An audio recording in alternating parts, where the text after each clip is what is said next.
Perawat pertama dunia dari Madinah. Assalamualaikum warahmatullahi wabarakatuh.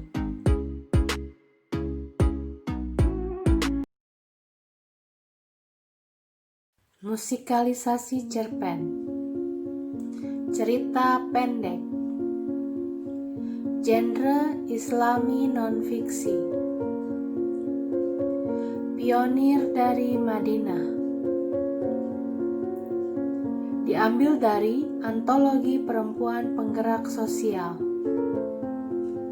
Penulis Rea Ilham Nurjana.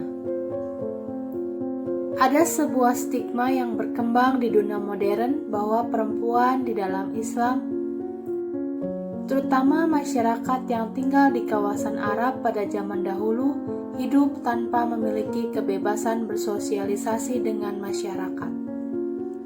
Kebebasan mereka terbelenggu karena tidak diperbolehkan beraktivitas di luar rumah. Para wanita muslimah sering digambarkan sebagai bagian dari komunitas antisosial karena sebagian besar hidupnya dihabiskan di dalam rumah saja. Benarkah demikian?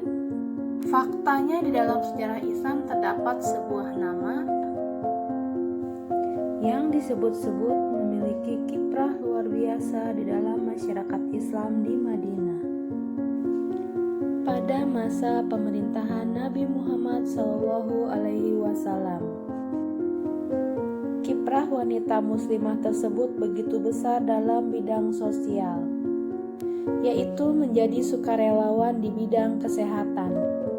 Kelak sosok ini akan menjadi salah satu pelopor salah satu profesi kesehatan yang ada di masa sekarang. Pada profesi keperawatan di Indonesia khususnya dan di dunia barat pada umumnya, para perawat lebih mengenal Florence Nightingale 1820-1910 Masehi sebagai pionir dalam dunia keperawatan.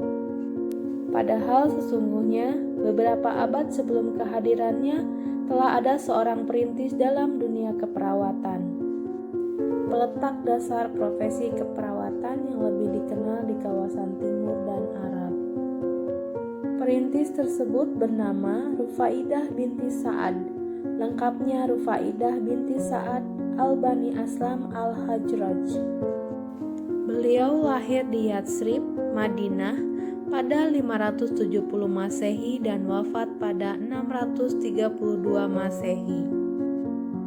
Rufaidah hidup pada tahun pertama Hijriah atau abad ke-8 Masehi. Rufaidah binti Sa'ad termasuk golongan Ansor di Madinah, atau golongan orang-orang di Madinah yang pertama menerima Islam saat Rasulullah SAW pertama kali menyebarkannya. Ayah Rufaidah adalah seorang dokter dan selalu mengajak serta putrinya untuk membantu pekerjaannya. Oleh sebab itu, Rufaidah bisa mengetahui ilmu kesehatan dan mempelajari ilmu keperawatan saat bekerja membantu ayahnya.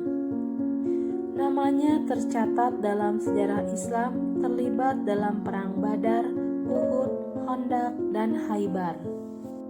Masa perang tersebut, Rufaidah bersama kawan-kawannya berada di garis belakang pertempuran. Sebagai sukarelawan, tenaga kesehatan yang mengurusi pasukan muslimin yang terluka dan sakit. Tentu saja semua atas izin dari Rasulullah SAW, sehingga keluarga Rufaidah juga tak ragu untuk mendukungnya. Selepas perang, kegiatan sebagai sukarelawan kesehatan tidak berhenti begitu saja. Rufaidah binti Sa'ad terus mengembangkan profesinya sebagai perawat.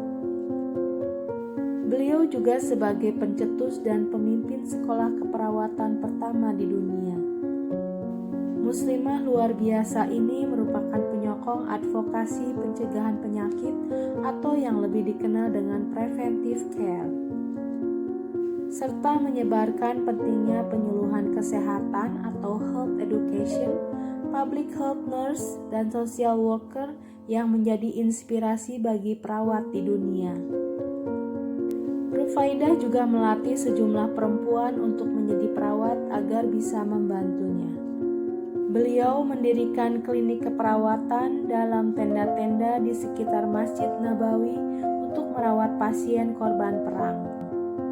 Selain berperan aktif dalam kegiatan sukarela merawat para korban perang, beliau juga aktif di kegiatan sosial, seperti memberikan pendidikan kepada anak-anak kurang mampu, menyantuni orang-orang miskin, dan merawat anak-anak cacat fisik.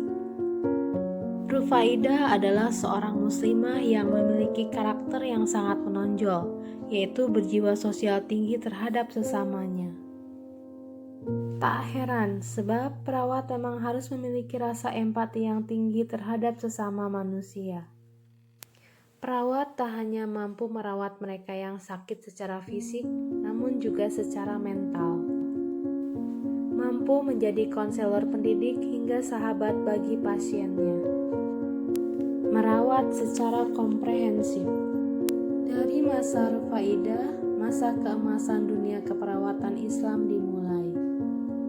Keikhlasan dan pengabdiannya dalam mengembangkan keahlian keperawatan memiliki banyak andil dalam perkembangan dunia medis atau kesehatan. Kemajuan itu antara lain: 1. The Islamic Periods atau masa penyebaran Islam 570 hingga 632 Masehi.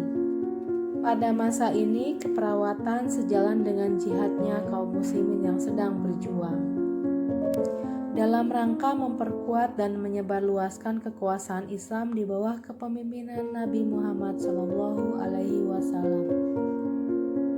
Di masa inilah Rufaidah muncul, menunjukkan peran aktifnya di dalam kegiatan keperawatan yang bermula menjadi sukarelawan perang dalam membantu merawat yang terluka akibat perang. 2. Post-prophetic atau masa setelah Nabi 632 hingga 1000 Masehi. Di masa ini, bidang kedokteran dan keperawatan mulai mendominasi. Pada era ini muncul tokoh-tokoh terkenal dalam dunia kedokteran atau kesehatan, seperti Ibnu Sina, Abu Bakar Ibnu Zakaria Ar-Razi atau Dr. Ar-Razi. Ketiga, Late to Middle Age atau masa pertengahan 1000 hingga 1500 Masehi. Pada masa ini negara Arab membangun rumah sakit dengan lebih baik. Mulailah diperkenalkan konsep pemisahan ruang keperawatan laki-laki dan perempuan. Terakhir adalah masa modern 1500 Masehi sampai sekarang. Di masa ini perawat-perawat asing dari dunia non-Arab mulai berkembang dan masuk ke negara-negara Arab. Pada tahun 1960, seorang bidan perawat muslimah dari Arab Saudi bernama Lutfiyah Al-Hateb mendapatkan diplomasi keperawatan pertama di Kairo. Ia mendirikan institusi keperawatan di Arab Saudi. Sayangnya, jejak sejarah keberadaan Rufaidah binti Sa'ad tidak terlalu dikenal oleh para perawat Indonesia.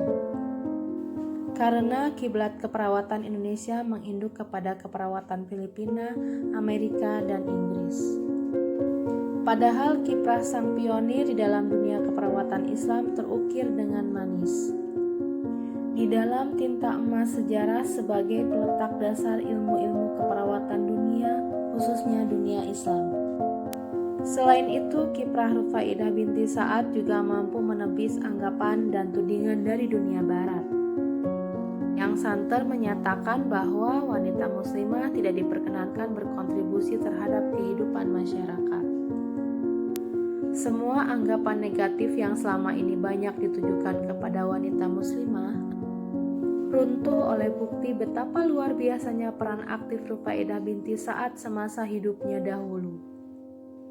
Selesai.